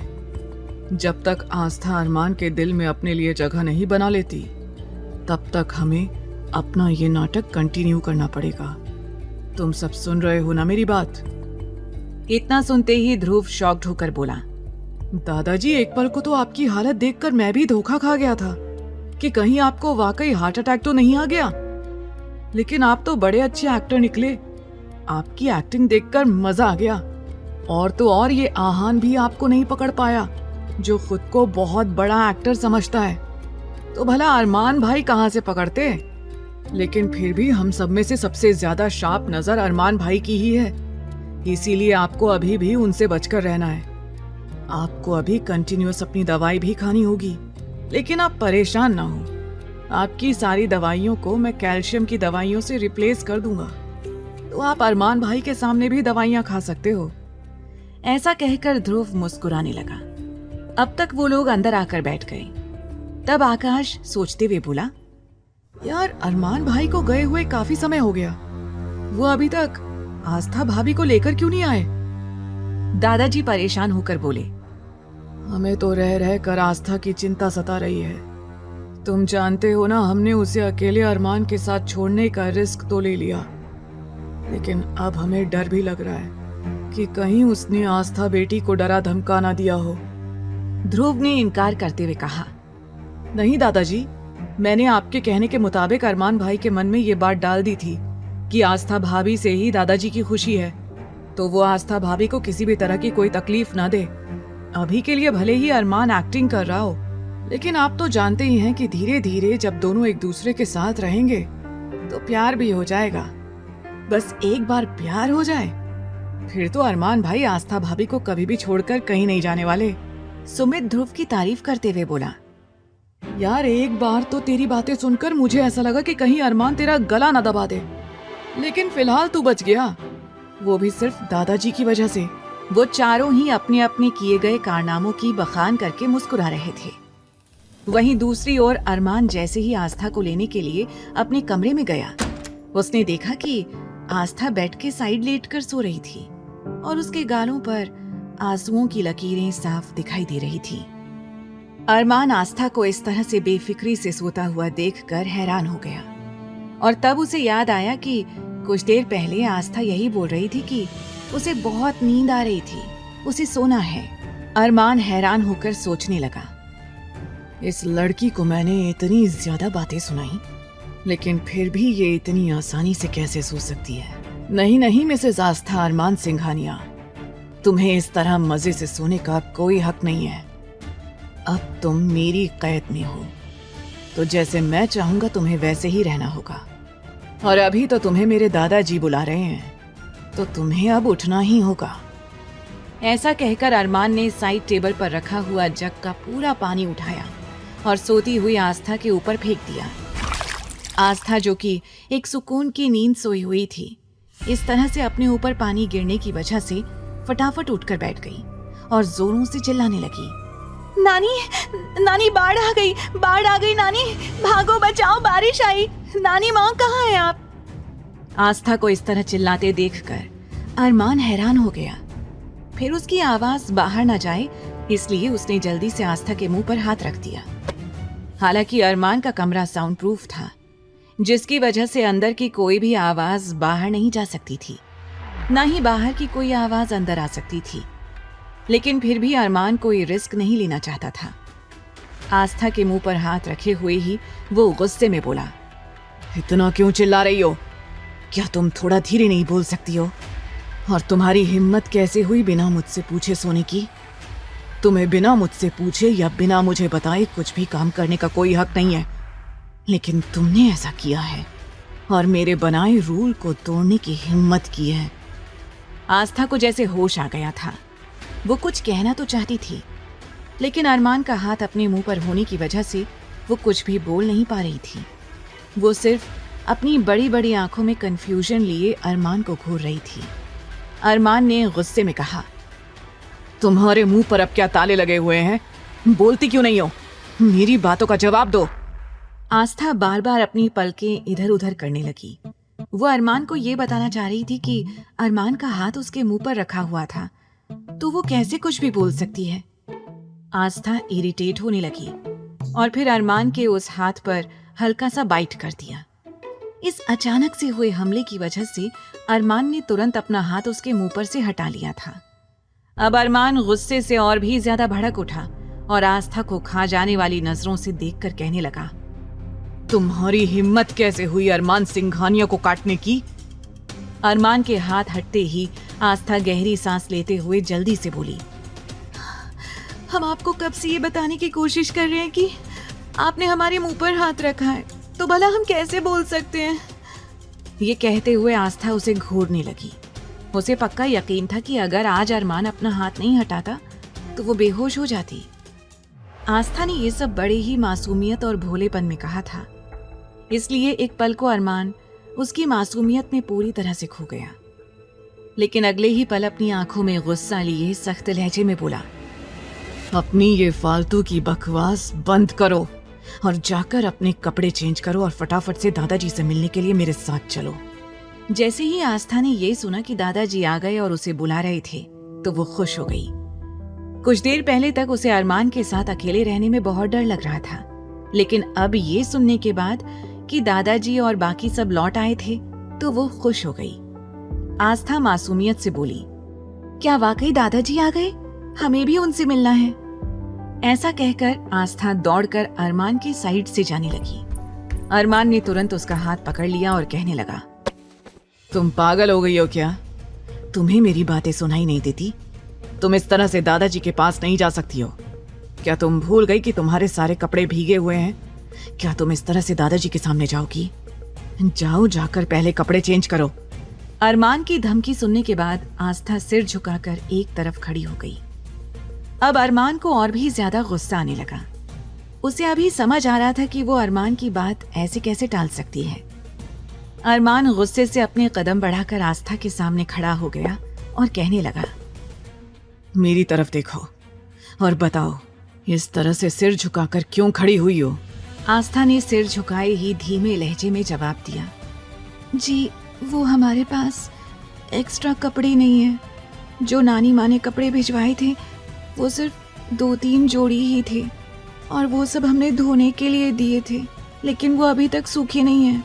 और ये कपड़े जो हमने पहन रखे थे ये आपने गीले कर दिए, तो हम कपड़े कैसे चेंज करें? आस्था बहुत भोलेपन से ये सारी बातें कह रही थी और इसलिए अरमान का गुस्सा और भी ज्यादा बढ़ने लगा। वो गुस्से से अपने माथे पर लगातार रब करने लगा। अरमान तेज आवाज में बोला, तुम्हारा दिमाग खराब हो गया है क्या? तुम ये बात मुझे पहले नहीं बता सकती थी? बेवकूफ लड़की, फिर तुम्हें नींद से जगाने के लिए मैं ऐसा नहीं करता।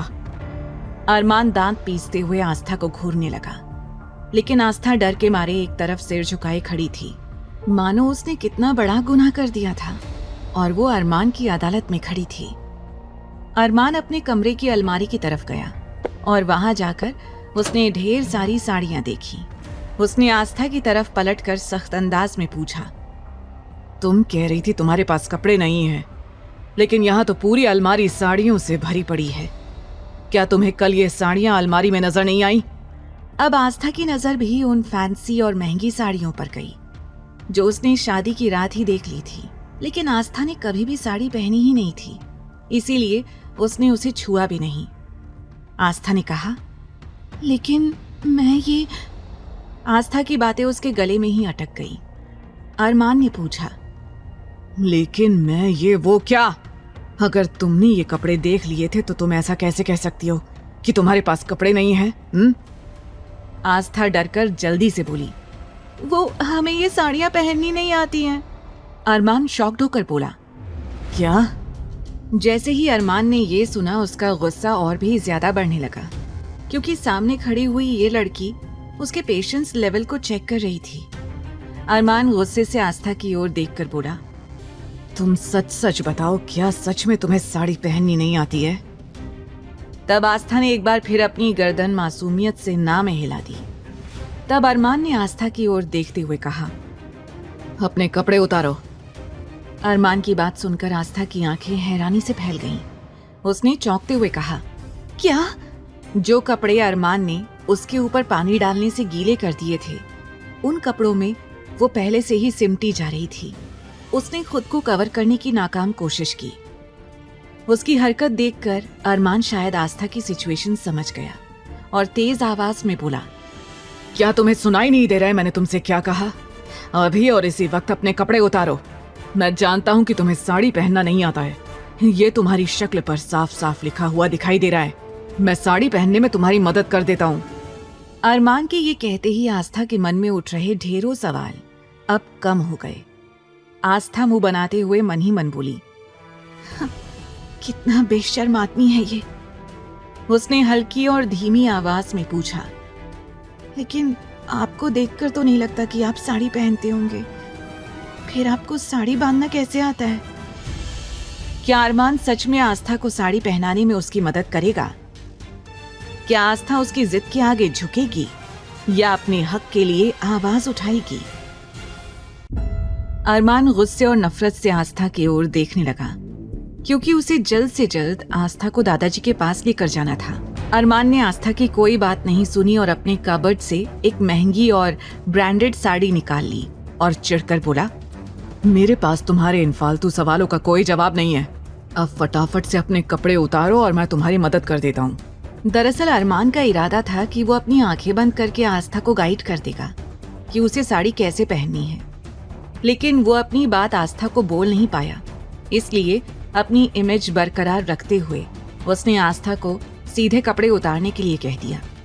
आस्था ने मन ही मन कहा, बिल्कुल नहीं, मैं ऐसा कुछ नहीं करूंगी। आस्था जल्दी से प्रार्थना करने लगी, हे कान्हा जी, हमारी मदद कीजिए, हमें कोई रास्ता दिखाइए। और फिर किसी लड़की को ऐसा कहते हुए क्या इन्हें बिल्कुल भी शर्म नहीं आ रही है? आस्था अपनी आंखें गोल घुमाकर कुछ आइडिया सोचने में लगी हुई थी। तभी उसके दिमाग में एक आइडिया आया। वो जल्दी से अरमान की ओर देखकर बोली, हार्टलेस। आस्था की आगे की बात उसके गले में ही अटक गई। वो मन में अरमान को हार्टलेस कह रही थी और वही उसकी जुबान पर भी आ गया। अरमान उसकी बातों का मतलब नहीं समझा और सवाल किया, क्या कहा तुमने? आस्था हड़बड़ाते हुए बोली, हमारा मतलब है अरमान जी, वो हम आपसे ये कहना चाहते हैं कि बालकनी में से हमें कुछ आवाजें सुनाई दे रही हैं। अरमान ने अपनी एक आईब्रो उठाकर उसकी ओर देखकर पूछा, आवाज? कैसी आवाज? आस्था जल्दी से बोली, ये तो हमें नहीं पता कैसी आवाजें आ रही हैं, पर हमने वहां जरूर कुछ सुना है। अरमान हैरानी से आस्था की ओर देखता हुआ बालकनी की ओर जाने लगा। अरमान के जाते ही आस्था अचानक से थोड़ा सा मुस्कुरा दी और बड़बड़ाते हुए खुद से कहने लगी, भाग आस्था भाग, कहीं ये शैतान तुझे पकड़ न ले और फिर से तुझे कपड़े उतारने का ना बोलने लग जाए। ये सोचते ही आस्था ने जल्दी से दरवाजा खोला और तेजी से बाहर जाने के लिए दौड़ लगा दी। वो सीधा सीढ़ियों से होते हुए दादाजी के पास जाकर खड़ी हो गई। वो बुरी तरह से हाफ रही थी। वहीं अरमान ने जैसे ही आस्था को इस तरह से भागते हुए देखा तो उसने अपने दोनों हाथों की मुट्ठियों को कसकर बंद कर लिया और गुस्से से बोला, इस मामूली लड़की की इतनी हिम्मत कि इसने मुझसे झूठ कहा। इसे इसकी कीमत चुकानी होगी। फिर खुद को कंट्रोल करते हुए वो जल्दी से नीचे हॉल की तरफ जाने लगा। वहीं दादाजी और चारों दोस्त आस्था को इस तरह से घबराया हुआ देखकर पूरी तरह से हैरान हो गए थे। लेकिन जब दादाजी ने आस्था को अपने सामने देखा तो राहत की सांस ली, वरना उन्हें तो अब तक यही लगता था कि कहीं अकेले में अरमान ने आस्था का मर्डर ही ना कर दिया हो। लेकिन अब आस्था को सही सलामत देखकर वो रिलैक्स्ड थे। ध्रुव फिक्रमंद होकर आस्था से पूछने लगा, क्या हुआ भाभी, आप इतना घबरा क्यों रही हो और आप इतना तेजी से दौड़कर क्यों आ रही हो, जैसे आपके पीछे किसी ने जंगली कुत्ते छोड़ दिए हों। अब तक आहान आस्था के लिए एक ग्लास पानी ले आया और उसकी ओर बढ़ा दिया। फिर पूछा, क्या बात है भाभी, आप इतना घबराई हुई क्यों हो और आप इतना ज्यादा डर किससे रही हो? इससे पहले कि आस्था किसी को कोई जवाब देती, पीछे से अरमान आ गया। अरमान ने अपने दोनों हाथों को अपनी पॉकेट में डाला और बड़ी ही खामोशी से दादाजी के पास आकर खड़ा हो गया। आस्था की नजर जैसे ही अरमान पर पड़ी तो उसकी आंखें हैरत से फैल गईं। वो पानी का घूंट भी पी रही थी, लेकिन अरमान के वहां आते ही डर से उसके गले में पानी अटक गया और वो जोरों से खांसने लगी। अरे भाभी आराम से। ये कहते हुए आकाश और सुमित आस्था के पास जाकर खड़े हो गए। आकाश आस्था का सिर सहलाने लगा और सुमित आस्था की पीठ रब करने लगा। जैसे ही अरमान ने आकाश और सुमित के हाथों को देखा तो उन दोनों को गुस्से से घूरने लगा। कुछ देर बाद आकाश और सुमित को अपने ऊपर किसी की नजरों की तपिश महसूस हुई। उन दोनों ने एक साथ ही अरमान की ओर देखा और तुरंत आस्था के सिर और उसकी पीठ पर से हाथ हटा दिया। फिर दोनों एक साइड जाकर खड़े हो गए। दोनों एक दूसरे को चोर भरी नजरों से देखकर इशारों ही इशारों में बातें करने लगे। अब तक आस्था भी ठीक हो गई थी। तब ध्रुव ने पूछा, क्या हुआ है भाभी, आप ठीक तो है ना? तभी आस्था कहने लगी, जी जी ध्रुव जी, हम बिल्कुल ठीक हैं, हमें कुछ नहीं हुआ है। वो एक्चुअली हमारे कमरे में ना एक चूहा आ गया था और हम उससे इतना डर गए थे कि हम आपको क्या बताएं, इसलिए हम दौड़कर सीधा यहाँ आ गए। अब जैसे ही आस्था ने अपने भोलेपन में अरमान की जगह चूहे का नाम लिया, अरमान के अंदर खून बुरी तरह से उबलने लगा। उसका गुस्सा और भी ज्यादा बढ़ गया। वो मन ही मन सोचने लगा, इस लड़की की हिम्मत कैसे हुई मुझे चूहा बोलने की। दादाजी हल्का सा मुस्कुराते हुए कहने लगे, आस्था बेटी, अगर तुम्हारे कमरे में कोई चूहा था तो अरमान से बता देती, अरमान उसे भगा देता, तुम्हें इतना डरने की क्या जरूरत थी।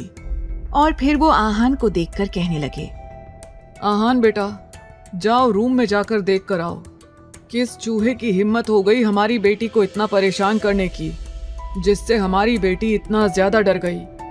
ऐसा कहकर दादाजी ने आस्था के सिर पर हाथ रखा और उसे बेटर फील कराने की कोशिश करने लगे।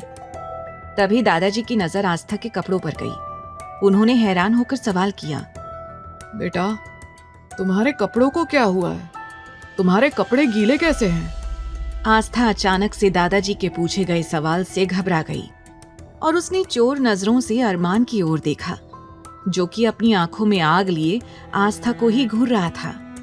आस्था ने जल्दी से झूठ बोलते हुए कहा, दादाजी, वो जब हम बाथरूम में थे तब हमें पता ही नहीं चला कि कैसे गलती से हमारा हाथ शावर के ऊपर चला गया और उससे हमारे सारे कपड़े भीग गए।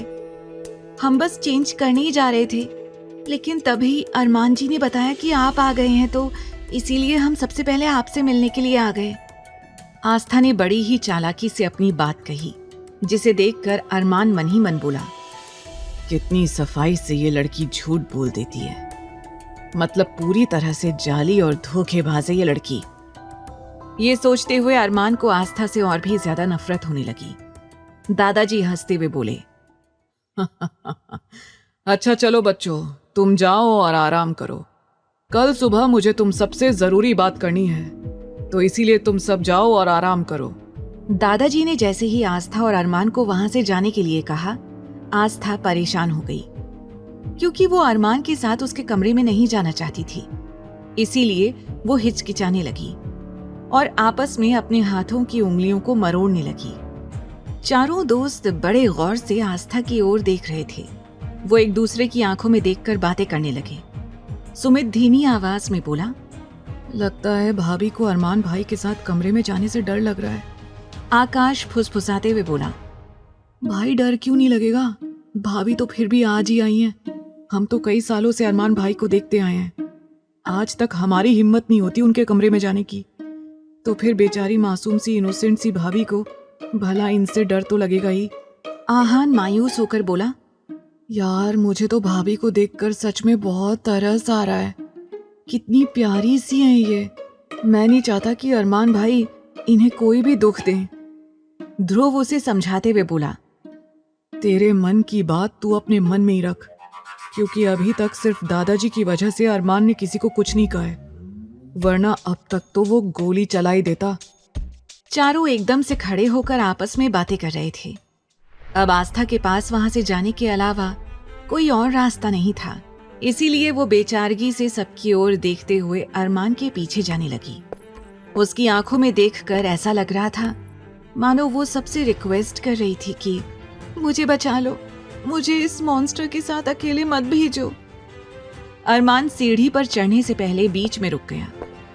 वहीं आस्था, जो कि उसके ठीक पीछे थी, अचानक से वो अरमान की पीठ से टकरा गई। उसे ऐसा लगा मानो कोई बहुत बड़ी दीवार उसके सामने आकर खड़ी हो गई थी। वो धड़ाम से जमीन पर गिर पड़ी। आस्था की कराह निकल पड़ी। उसे लगा उसका सिर फूट गया हो। आस्था अपना सिर सहलाने लगी। आस्था की चीख सुनकर अरमान गुस्से से पीछे मुड़ा। सामने ध्रुव और आहान ने आस्था के दोनों हाथों को पकड़ा हुआ था और उसे उठाने में मदद कर रहे थे। अब तो अरमान और भी ज्यादा गुस्से से आस्था की ओर देखने लगा, लेकिन इस वक्त आस्था का ध्यान अरमान पर नहीं, ध्रुव पर था। आस्था मन ही मन ध्रुव की बहुत इज्जत करती थी। एक तरह से वो ध्रुव की बड़ी फैन थी, क्योंकि ध्रुव मेडिकल लाइन का वो चेहरा था जिससे मिलने का सभी लोग सपना देखते थे, और आस्था भी उनमें से एक थी। ध्रुव ने फिक्रमंद होकर आस्था से पूछा, भाभी आप ठीक तो है ना? आस्था ने हल्की सी मुस्कुराहट से जवाब दिया, जी ध्रुव जी, हम ठीक हैं। आकाश ने पीछे से आकर सवाल किया, भाभी लेकिन आप गिर कैसे गईं? आस्था मासूमियत से बोली, वो आकाश भैया, हम तो बस ऊपर ही जा रहे थे, लेकिन अचानक से पता नहीं यहाँ इतनी मजबूत दीवार कहाँ से आ गई, जिससे हमारा सिर बहुत जोरों से उसमें लग गया। हमें लगता है कि ये दीवार जरूर मजबूत सीमेंट से ही बनी होगी, तभी तो इतनी मजबूत दीवार है। देखिए ना, अभी तक हमारा सिर चकरा रहा है, लेकिन हमें समझ में नहीं आया कि यहाँ बीच रास्ते में दीवार कहाँ से आ गई। ऐसा कहकर जैसे ही आस्था ने नजरें उठाकर सामने देखा, उसके सामने अरमान खड़ा था। आस्था की सांसें मानो अटक गईं। वहीं चारों आस्था की बातों का मतलब समझते हुए जोरों से हंस पड़े, क्योंकि आस्था दीवार से नहीं टकराई थी, बल्कि अरमान सिंघानिया की पीठ से टकराई थी। आस्था चुप होकर सिर झुकाकर एक तरफ खड़ी हो गई। वहीं उन चारों ने भी अरमान की आंखों में देखते ही सिर झुका लिया और चुप हो गए। अब तक दादाजी भी वहां आ गए थे। उन्होंने फिक्र से पूछा, अरे बेटा, आपको ज्यादा तो नहीं लगी ना? आस्था ने जल्दी से कहा, नहीं नहीं दादाजी, हम बिल्कुल ठीक हैं। दादाजी ने अरमान को डांटते हुए कहा, तेरा ध्यान कहाँ रहता है? तेरी वजह से बहू को चोट लग गई और ऐसे आगे पीछे कैसे जा रहे थे तुम लोग? एक दूसरे का हाथ पकड़कर भी तो जा सकते हो ना। चलो हाथ पकड़ो एक दूसरे का, उसके बाद यहाँ से जाओ। अरमान दादाजी की बात सुनकर गुस्से से उन्हें घूरने लगा, मानो वो आंखों ही आंखों में कहना चाह रहा हो, आप अपनी बीमारी का कुछ ज्यादा ही नाजायज फायदा उठा रहे हैं। लेकिन दादाजी ने एक बार भी अरमान की ओर नहीं देखा, वरना उनकी भी हिम्मत नहीं होती कि वो अरमान को कुछ कह सकें। दादाजी उन चारों को देखकर कहने लगे, अब तुम चारों यहाँ क्या कर रहे हो? क्या तुम लोगों को सोने नहीं जाना है?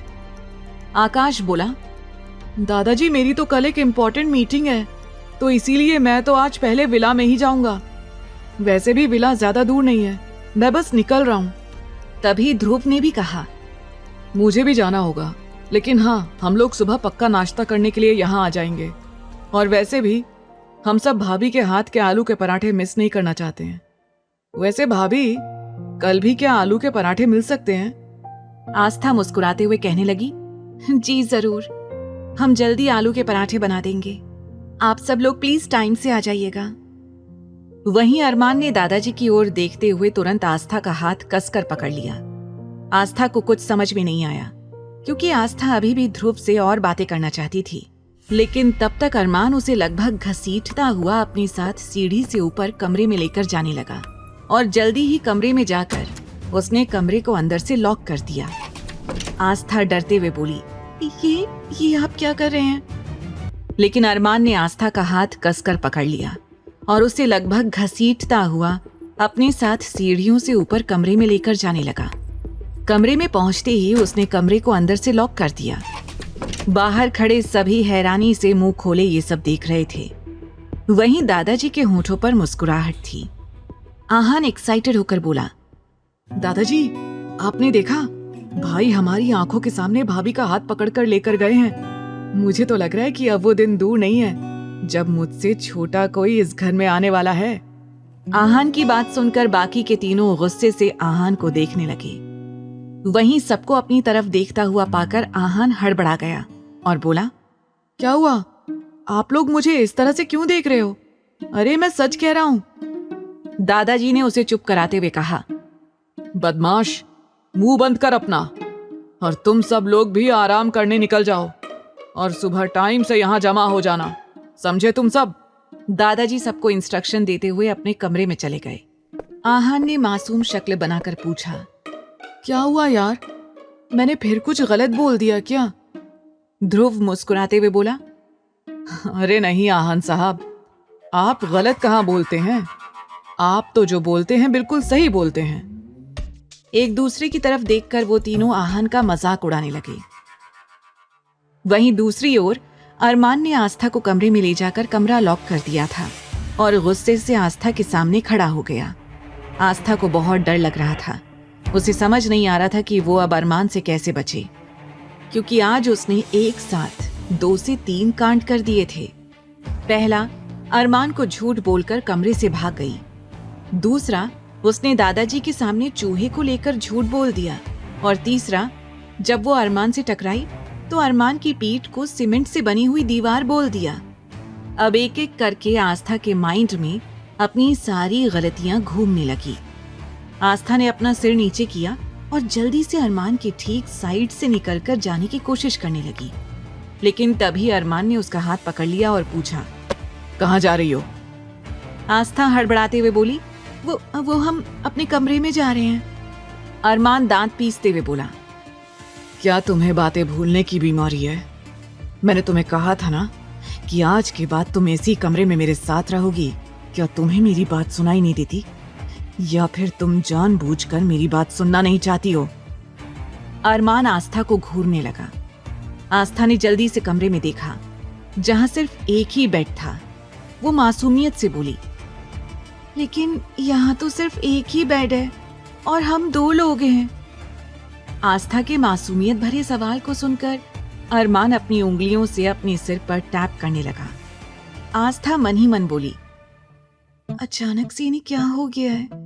ये हमेशा अपनी उंगलियों से सिर पर क्या करने लगते हैं? अगर इतना ही अपने सिर पर कुछ करने का दिल कर रहा है तो दीवार से अपना सिर क्यों नहीं फोड़ लेते?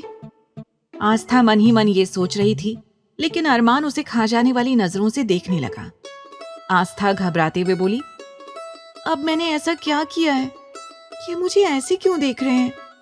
अरमान ने ठंडे लहजे में पूछा, तुम्हें ऐसा क्यों लगता है कि मुझे अपना सिर दीवार से फोड़ लेना चाहिए? अरमान की बात सुनकर आस्था के होश उड़ गए। वो अपना मुंह खोलकर अरमान की ओर देखने लगी और मन में सोचने लगी, कान्हा जी, क्या आपने इन्हें सुपर पावर भी दे रखी है जिससे ये लोगों के मन की बात भी पढ़ सकते हैं? अरमान ने बिना किसी एक्सप्रेशन के कहा, तुम्हारी बातें पढ़ने या समझने के लिए मुझे किसी सुपर पावर की जरूरत नहीं है। एक बार फिर से अरमान को अपने मन की बात करते हुए सुनकर आस्था का गला सूख गया। उसके मन की सारी बातें एक ही पल में गायब हो गईं। अरमान ने आस्था को ऊपर से नीचे देखकर चिढ़ते हुए कहा, क्या तुम्हें कपड़े नहीं बदलने? अगर तुम इन भीगे हुए कपड़ों में मेरे बेड पर सोने के बारे में सोच रही हो तो मैं तुम्हें हरगिज इसकी परमिशन नहीं दूंगा। और वैसे भी दादाजी तुम्हें लेकर कुछ ज्यादा ही पॉसेसिव होते जा रहे हैं। अगर इन भीगे कपड़ों की वजह से तुम्हारी तबीयत खराब हो गई और दादाजी ने मुझसे किसी तरह का कोई सवाल किया तो याद रखना, मैं तुम्हारा वो हाल करूंगा जो तुम सोच भी नहीं सकती। आस्था सिर झुकाकर बोली, लेकिन हमारे पास एक्स्ट्रा कपड़े नहीं हैं और साड़ी हमें पहनना नहीं आता है। रात को हम साड़ी पहनकर आराम से सो नहीं पाएंगे।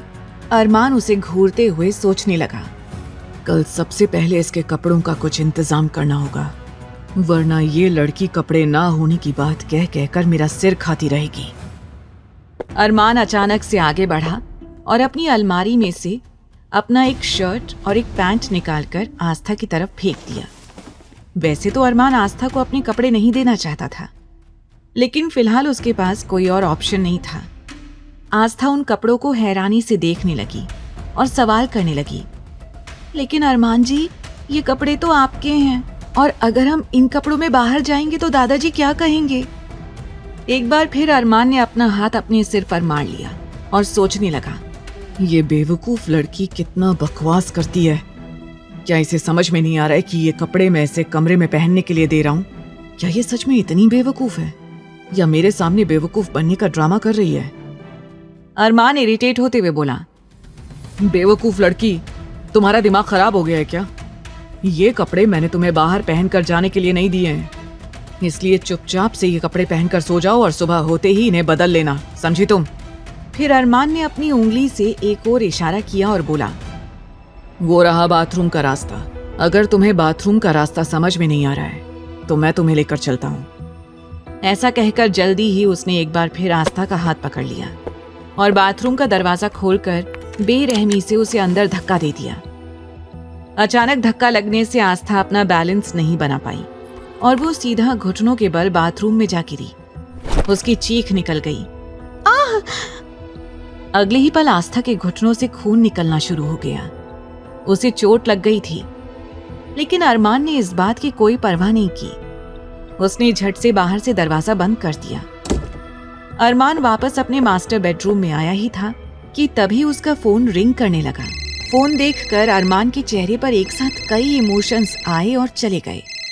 उसने फोन उठाकर अपने कान पर लगाया तो दूसरी तरफ की बात सुनने के बाद उसने बिना किसी भाव के कहा, मैं आ रहा हूं। ये कहकर उसने कॉल कट कर दिया और सामने दीवार पर लटक रही घड़ी की ओर देखा। रात के 11:30 हुए थे। अरमान ने अपना कोट उठाया और अपने कमरे से निकलकर सीधा अपने मैंशन से बाहर निकल गया। अरमान ने अपनी गाड़ी निकाली और खुद ड्राइव करता हुआ सिंघानिया मैंशन से 2 किलोमीटर की दूरी पर आ गया और अचानक एक विला के सामने अपनी गाड़ी रोक दी। अभी उस गाड़ी को रुके हुए कुछ ही मिनट हुए थे कि तभी विला से 4 लड़के तेजी से निकलकर बाहर आ गए और स्टाइल से चलते हुए अरमान की गाड़ी में बैठ गए। ये चारों कोई और नहीं, आहन, ध्रुव, आकाश और सुमित थे। अरमान ने गाड़ी फिर से स्टार्ट की और तेजी से ड्राइव करते हुए मेन रोड पर आ गया। अरमान की गाड़ी के पीछे 4 से 5 गाड़ियां और चल रही थीं, जिनमें अरमान के गार्ड्स थे जो उसे फॉलो कर रहे थे। गाड़ी में अजीब सी खामोशी छाई हुई थी। जहां कुछ देर पहले सभी हंसी मजाक कर रहे थे, वहीं अब सब सीरियस थे। उनके चेहरों पर कोई इमोशन नहीं था। चारों बाहर सुनसान सड़क को देख रहे थे। जल्दी ही अरमान सिंघानिया ने एक जगह गाड़ी रोक दी और ऑर्डर देते हुए कहा, अपना फेस अच्छी तरह से कवर करो। अरमान के इतना कहते ही उन चारों ने अपने फेस को अच्छी तरह से कवर कर लिया था। और तभी अरमान ने अपनी गाड़ी से एक बंदूक उठा ली और वो सब गाड़ी से निकलकर सामने की बंद पड़ी फैक्ट्री की तरफ जाने लगे। इस वक्त वो लोग शहर से बाहर थोड़ी दूरी पर एक बंद पड़ी फैक्ट्री के पास थे, जिसका काम बहुत समय पहले रोक दिया गया था। अरमान ने अपने सभी गार्ड से मुड़कर कहा, तुम सब यहीं रुको और हमारा इंतजार करो। ये कहकर वो पांचों अंदर गए। वहां उन्हें अजीब सी आवाज सुनाई देने लगी, जिसे सुनते ही अरमान ने उन सबको अलग अलग डायरेक्शन में जाने का इशारा करते हुए कहा, चारों अलग अलग डायरेक्शन में जाओ और ध्यान रहे कोई भी एक साथ न रहे। थोड़ी देर तक अपनी नजरें चारों तरफ घुमाने के बाद अरमान ने धीमे लहजे में कहा, मतलब इस फैक्ट्री में सिर्फ एक ही बंद दरवाजा है, जरूर उसी के पीछे कुछ ना कुछ गड़बड़ होगी। ये अंदाजा लगते ही अरमान ने बिना देरी किए तेजी से एक लात सामने के दरवाजे पर मार दी। अगले ही पल दरवाजा टूट गया और अब अंदर का नजारा अरमान के सामने था, जिसे देखकर उसकी आंखें हैरानी से फैल गईं। वहां लगभग 20 से 25 लड़कियां डरी सहमी बैठी हुई थी। गुस्से की वजह से उसके हाथों की नसें भी दिखाई देने लगीं। तभी वो चारों भी अरमान के ठीक पीछे आ गए। क्या हुआ? ध्रुव ने ये सवाल किया ही था कि तभी अरमान ने कुछ इशारा किया और वो चारों वहां मौजूद जितने भी गुंडे थे सब पर बुरी तरह से टूट पड़े। कुछ ही देर में उन चारों ने गुंडों को मार मार कर उनकी हालत इतनी ज्यादा बुरी कर दी कि वो गुंडे खुद कराहने लगे और उनसे अपनी मौत की भीख मांगने लगे। हमें मार दो रे, हमारी जान ले लो, लेकिन इतना दर्द मत दो।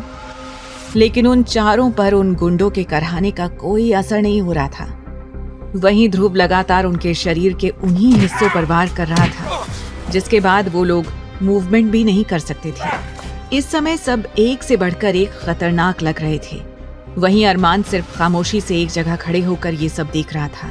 फिर आहान की तरफ मुड़कर ऑर्डर देते हुए बोला, सभी लड़कियों को सेफ्टी के साथ यहाँ से बाहर निकालो। आहान ने हामी भरी और एक एक करके सभी लड़कियों को वहां से निकालने लगा, लेकिन तभी उसे अपने पीछे किसी के होने का एहसास हुआ। वो जल्दी से पीछे मुड़ने को हुआ, तभी किसी ने पीछे से उसके सिर पर डंडे से वार कर दिया। आउच! लेकिन अरमान ने बीच में आकर उसका हाथ पकड़ लिया और अपनी आंखों में आग लिए उस आदमी को देखते हुए उसी डंडे से उस पर वार कर दिया। आहान गहरी सांस लेकर बोला, थैंक गॉड भाई, आपने मुझे बचा लिया। उन पांचों ने केवल कुछ ही मिनटों के अंदर उन 25 लड़कियों को छुड़ा लिया था। साथ ही वहां जितने भी गुंडे थे उन सबको रस्सी से बांध दिया था, जिसके बाद वो कहीं भाग नहीं सकते थे। अब अरमान एक राजा की तरह उन सबके सामने बैठा हुआ था, लेकिन उसके चेहरे पर मास्क लगा था, जिस वजह से किसी ने भी अब तक उसका चेहरा नहीं देखा था। लेकिन उसकी आंखों से आग निकल रही थी, जो इस बात का सबूत थी कि मास्क के पीछे जो चेहरा था वो कोई आम चेहरा नहीं था। तभी उन गुंडों में से एक ने डरते हुए पूछा, कौन हो तुम लोग? तुम जानते भी हो तुमने किसके आदमियों पर हाथ डाला है? हम सब वीर रायचंद के आदमी हैं। उस आदमी की बात सुनकर अचानक अरमान का चेहरा और भी ज्यादा सख्त हो गया। वो तुरंत खड़ा हुआ और उस आदमी के सामने जाकर खड़ा हो गया और उसका कॉलर पकड़कर उसे लगभग एक ही हाथ से ऊपर तक उठा दिया और नफरत भरे लहजे में बोला, बहुत शौक है ना ये जानने का कि हम कौन हैं? तो जाकर कह देना उस वीर रायचंद से डेविल किंग आया था, और अगर उसमें हिम्मत है तो मुझे रोक कर दिखाए। Devil king? अरमान ने जैसे ही अपना नाम डेविल किंग बताया, वो आदमी जो थोड़ी देर पहले अरमान को वीर रायचंद के नाम की धमकी दे रहा था, उसकी आंखें बड़ी हो गईं। अब उसकी जान हलक में आ गई थी। वो कांपने लगा। तभी अचानक उसे अपने नीचे कुछ गीला महसूस हुआ।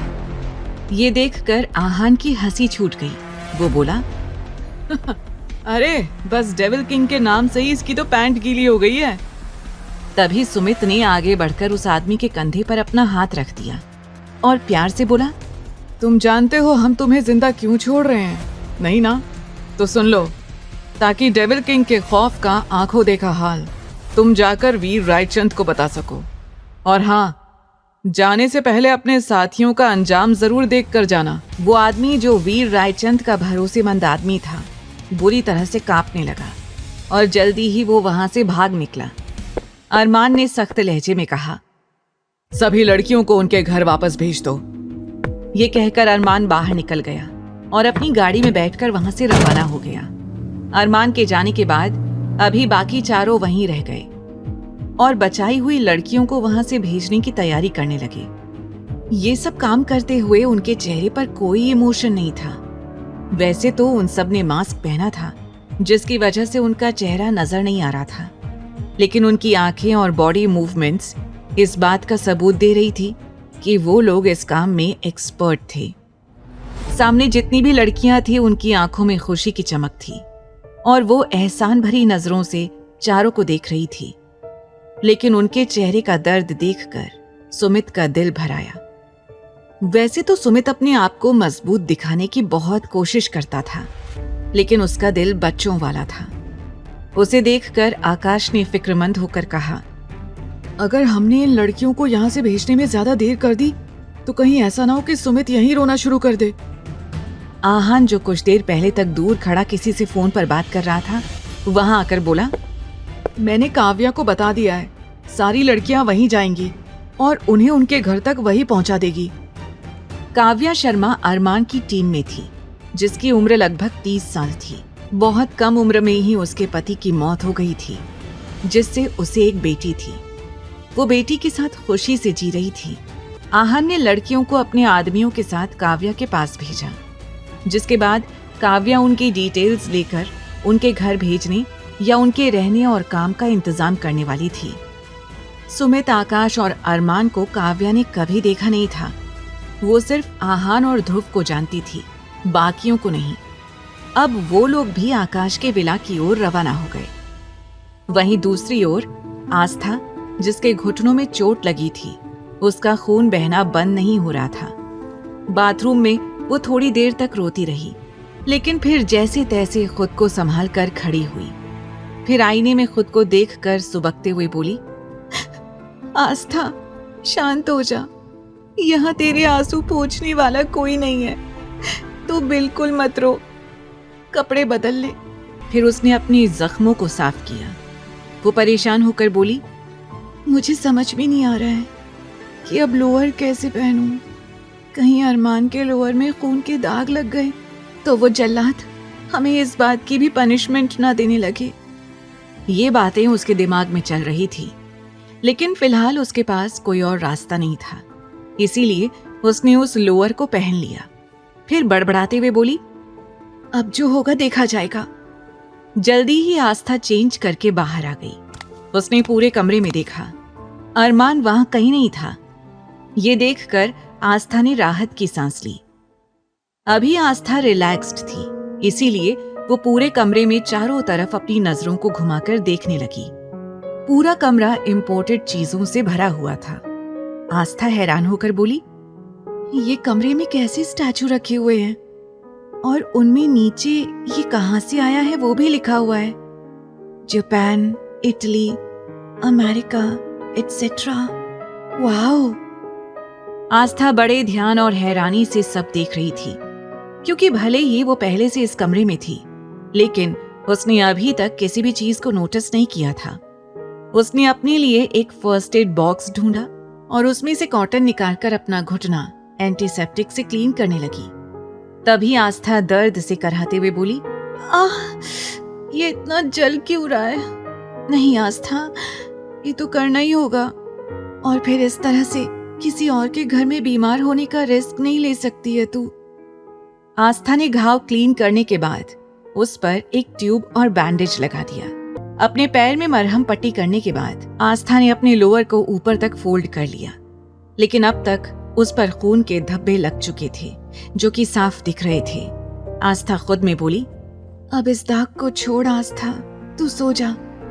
सब कुछ भुलाकर आस्था सीधे जाकर बेड पर लेट गई, क्योंकि वो थक गई थी और कुछ ही देर में उसे नींद भी आ गई। रात के 2 बजे अरमान वापस से सिंघानिया मैंशन में आया। कमरे में आते ही उसकी नजर सबसे पहले आस्था पर पड़ी, क्योंकि पूरे कमरे में अंधेरा था। वहां सिर्फ एक ही डिम सी लाइट जल रही थी, जिसमें आस्था का चेहरा साफ दिखाई दे रहा था। लेकिन आस्था का चेहरा देखते ही अरमान का दिल नफरत से भर गया और वो सीधे बाथरूम में चला गया, क्योंकि उसके हाथों में, उसके कपड़े में हर जगह खून ही खून लगा हुआ था। कुछ देर बाद अरमान शावर लेकर बाहर निकलने लगा। अचानक से उसकी निगाह बाथरूम के कोने के फर्श पर पड़ी, जहां खून लगा था। अरमान की कंफ्यूजन का कोई ठिकाना नहीं था। वो बड़बड़ाते हुए बोला, मैं तो उस तरफ गया ही नहीं, फिर यहाँ खून कहाँ से आया? तभी अरमान को याद आया कि यहाँ से जाने से पहले उसने आस्था को धक्का दिया था। अरमान ने खुद से कहा, मतलब इस लड़की को चोट लगी है? अरमान के दिमाग में ये ख्याल आया, लेकिन अगले ही पल उसने अपने इस ख्याल को झटक दिया और बोला, अगर उसे चोट लगी भी है तो मुझे इससे क्या? अरमान बेपरवाही से जल्दी ही बाथरूम से बाहर आ गया और एक बार फिर उसकी नजर ना चाहते हुए भी आस्था पर जाकर ठहर गई। बार बार उसका दिल कर रहा था कि वो जाकर चेक करे कि आस्था को कहाँ चोट लगी थी। इसीलिए उसने रूम की एक लाइट ऑन कर दी। आस्था की आंखों पर जैसे ही लाइट का रिफ्लेक्शन पड़ा, अचानक से वो नींद में ही बेचैन होने लगी। उसने अपने हाथ से अपनी आंखों को ढक लिया। अरमान उसके साइड में जाकर खड़ा हो गया और उसे बड़े ही ध्यान से ऊपर से नीचे तक देखने लगा। इस वक्त आस्था इन कपड़ों में बेहद खूबसूरत लग रही थी। अरमान की नजरें उस पर जाकर ठहर सी गई थी। फिर जल्दी ही उसने आस्था को ब्लैंकेट से कवर कर दिया और धीमी आवाज में बोला, अगर इसे चोट लगी है या इसके घाव से खून भी निकल रहा है तो मुझे इससे कुछ खास फर्क नहीं पड़ना चाहिए। ये सोचते हुए बिना आस्था की परवाह किए अरमान बेड के दूसरे सिरे पर जाकर लेट गया और लेटते ही वो भी गहरी नींद में सो गया। इधर एक अंधेरी हवेली के छोटे से कमरे में, जहां बस एक दिए की लौ जल रही थी, वो आदमी हांफते हुए पहुंचा था, जिसे कुछ देर पहले अरमान ने बहुत पीटा था। उसने आज जो कुछ भी हुआ वो सब बातें सामने बैठे आदमी को बता दी और आखिर में डरते हुए कहा, वहां डेविल किंग आया था, उसी ने सभी लड़कियों को रेस्क्यू करवाया है। तभी वीर रायचंद को अपने कंधे पर किसी का हाथ महसूस हुआ और जैसे ही उसने मुड़कर देखा तो एक अधेड़ उम्र की औरत उसके सामने खड़ी थी। उसने वीर से कहा, वीर शांत हो जाओ। वो वीर को शांत होने के लिए कह रही थी। वीर ने एक नजर उस औरत की तरफ देखा और गुस्से से लंबे कदम लेता हुआ अपने कमरे में चला गया। उसने अपने कमरे में जाकर तोड़ फोड़ करना शुरू कर दिया था। वो जोरों से चिल्लाते हुए बोला, डेविल किंग, मैं तुम्हें किसी भी कीमत पर नहीं छोड़ूंगा। मैं तुम्हें इतनी आसानी से जीतने नहीं दूंगा, बिल्कुल भी नहीं, कभी नहीं। ये कहते हुए वीर रायचंद ने अपना फोन उठाया और किसी को कॉल किया और ऑर्डर देते हुए बोला, पता लगाओ ये डेविल किंग किस बिल में छिपा बैठा है। आज तक इस डेविल किंग ने हमारे हर मामले में टांग अड़ाई है। अब मैं इस डेविल किंग को किसी भी कीमत पर नहीं छोड़ूंगा। तुम्हें हर हाल में इस डेविल किंग को ढूंढ कर निकालना ही होगा। आज तक अरमान यानी डेविल किंग की पहचान सभी के लिए एक सीक्रेट था। किसी को इस बारे में नहीं पता था कि शहर का नंबर 1 बिजनेसमैन अरमान सिंघानिया, जो सिंघानिया इंडस्ट्रीज का मालिक था, वो असल में एक डेविल किंग भी था, जिसका लोगों में अलग ही तरह का खौफ था। शहर के सभी लोग डेविल किंग के नाम से बुरी तरह से कांपते थे। वीर रायचंद ने नफरत में कहा, मैं कसम खाता हूं कि मैं किसी भी कीमत पर डेविल किंग तक पहुंचूंगा और उसे मिटा दूंगा। क्या वीर जान पाएगा कि ये डेविल किंग और कोई नहीं बल्कि शहर का सबसे बड़ा बिजनेसमैन अरमान सिंघानिया ही है? डेविल किंग की गैंग के नाम का सिक्का पूरे शहर में चलता था। किसी को भी इस बात का अंदाजा नहीं था कि डेविल किंग के जो खास आदमी थे, असल में वो अपनी फील्ड के सबसे बेस्ट और पहुंचे हुए लोग थे और उन सभी के पास अपनी एक अलग और ऊंचे लेवल की पहचान थी।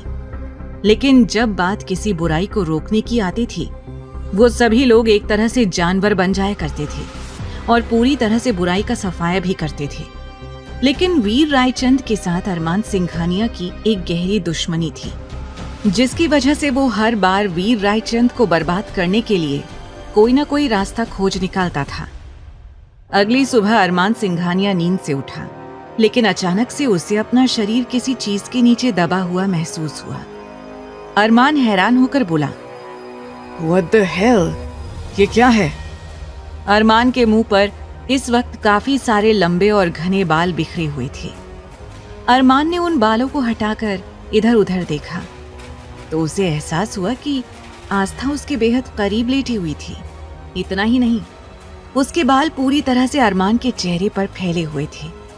अरमान ने जैसे ही ये महसूस किया, उसका गुस्सा बहुत ही ज्यादा बढ़ गया। उसने अपने दोनों हाथों की मुट्ठी को कसकर बंद कर लिया। ये फीलिंग उसके लिए काफी अनकंफर्टेबल थी। वहीं आस्था बिल्कुल बेफिक्र होकर अरमान को अपनी चारपाई समझकर आराम से सो रही थी। उसे इस बात का अंदाजा नहीं था कि इस वक्त अरमान उसे खा जाने वाली नजरों से देख रहा था। आस्था का एक पैर अरमान की टांगों के ऊपर था, उसका हाथ अरमान के पेट पर और उसका सिर अरमान के कंधों से थोड़ा ऊपर, और उसके बाल पूरी तरह से अरमान के चेहरे पर फैले हुए थे। अरमान गुस्से से उठा और तुरंत आस्था को अपने ऊपर से उतारकर साइड में फेंक दिया। आस्था जो नींद में थी, उसके मुंह से चीख निकल गई, मर गई नानी माँ, आज फिर से चारपाई से गिर गई। अरमान लाल सुर्ख आंखों के साथ उसे घूरने लगा, क्योंकि आस्था का इस तरह से उसे छूना उसे बिल्कुल भी पसंद नहीं आया। तभी जमीन पर पड़ी आस्था ने धीरे से अपनी पलकें खोली तो कंफ्यूजन में बोली, अरे हमारी चारपाई कहाँ गई? अगले ही पल उसने अपने सिर पर हल्का सा टैप किया और धीरे से बड़बड़ाने लगी, हम भी ना कितने बड़े बुद्धू हैं। हम कैसे भूल गए कि हम इस वक्त अपने गांव में अपनी चारपाई के साथ नहीं हैं, बल्कि यहाँ इस बड़े से शहर में एक मॉन्स्टर के कब्जे में है। आस्था ने भोलेपन में ये लाइन कह तो दी थी, लेकिन तभी उसने आंखें उठाकर सामने देखा। अरमान अपनी तीखी नजरों से उसे ही घूर रहा था। आस्था की सारी नींद एक ही पल में गायब हो गई। उसने अपने दांतों तले उंगली दबा ली और जल्दी से अपनी आंखों को गोल गोल घुमाने लगी। वो सोच रही थी, हे कान्हा जी, ये हमसे क्या हो गया? ये हमने क्या कर दिया? कहीं मॉन्स्टर ने हमारी बात सुन तो नहीं ली? ये सोचते हुए आस्था बहुत घबराने लगी। उसका पूरा शरीर कांपने लगा। जिस तरह से ठंड में दांत आपस में बजते हैं, उसी तरह उसके दांत कटकटाते हुए आपस में बजने लगे। अरमान ने उससे कुछ नहीं कहा, बस उसे घूर कर बाथरूम में चला गया। अरमान के जाने के बाद आस्था ने एक गहरी लंबी राहत की सांस ली और बोली, हाँ, पता नहीं अब ये मॉन्स्टर हमारा क्या हाल करेगा। ये हमने क्या कर दिया? हमने उस मॉन्स्टर के मुंह पर ही उसे मॉन्स्टर कह दिया। भगवान जी, बस इस बार और बचा लेना हमें। वादा करते हैं कि इस बार तो हम पक्का आपसे मिलने आएंगे और आपके लिए ढेर सारा आपका फेवरेट प्रसाद लेकर आएंगे। बस अभी आप हम पर अपनी कृपा बनाए रखना। ऐसा कहकर आस्था मन ही मन में खुद के लिए दुआ करने लगी। आगे की कहानी जानने के लिए देखें अगला एपिसोड सिर्फ पॉकेट एफएम के YouTube चैनल पर, और तेरे इश्क में के सारे एपिसोड्स को सुनने के लिए डिस्क्रिप्शन में दी लिंक से डाउनलोड करें पॉकेट एफएम ऐप।